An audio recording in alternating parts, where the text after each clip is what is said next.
कोराई में धर के जो बनवा रगड़ के कह देले बड़ा लाल लाल हो। माई रे माई होइसे होला।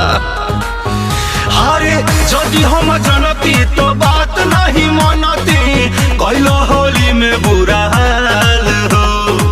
नया तरीका से कह देला टीका तू खींच देला जान के अचरिया। ए राजा रंग डाल के भीतरिया ना सहजनी गवाना के सड़िया। ए राजा रंग डाल के भीतरिया ना सहजनी गवाना के सड़िया। ए राजा रंग डाल के भीतरिया। ओहो पगला गइल बड़ा का।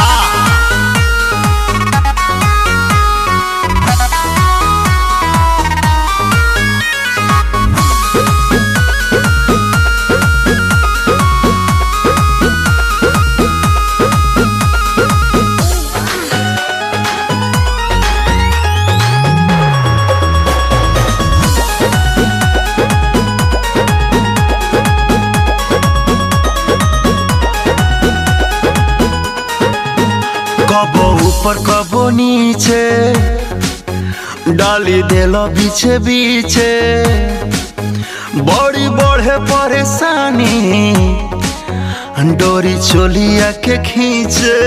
का करी फ्रिज में रख दी का हो। कबो आगे कबो पीछे डाल देलो बीचे बीचे बड़ी बढ़े परेशानी डोरी चोलिया के खींचे।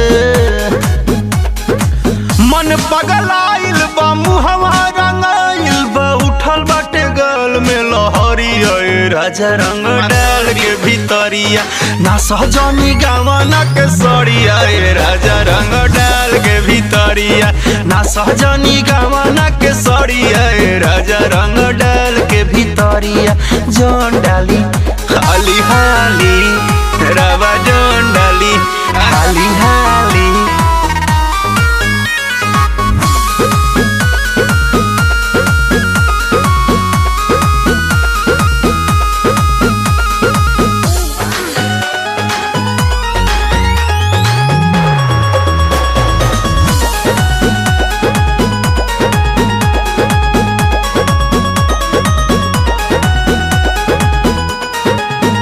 कबो एने कबो ने रंग देला कोने कोने बंद करिए डरामा जाइए दुआरा पे सोने। गैला की बनाइब मुँह बोका लेखा। कबो एने कबो ने रंग देला कोने कोने बंद करिए डरामा जाइए दुआरा पे सोने। लगी न लाशा न होई तमाशा अब सट जाने आई गे भिरिया। ए राजा रंग डाल के भीतरिया ना सहजनी गवाना के सड़िया। ए राजा रंग डाल के भीतरिया ना सहजनी गवाना के सड़िया। ए राजा रंग डाल के भीतरिया जान डाली हाली हाली।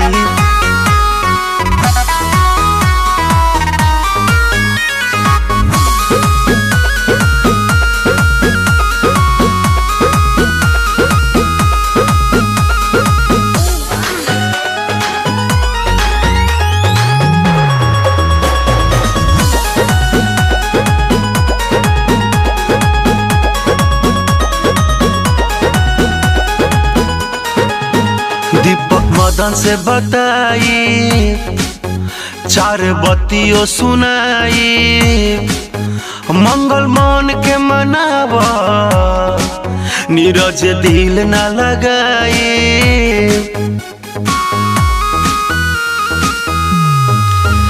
एडीआर से बताई चार बत्तियों सुनाई मंगल मन के मनावा नीरज दिल न लगाई। अंगद मन जय अनिल सुन संजय हो करिले राकेश हाथ से जोरी आए राजा रंग डालो ना भितरिया ना सहजनी गवनक सड़ी आए राजा रंग डाल के भितरिया ना सहजनी गवनक सड़ी आए राजा रंग डाल के भितरिया फगुआ में गवना का करे आईनी।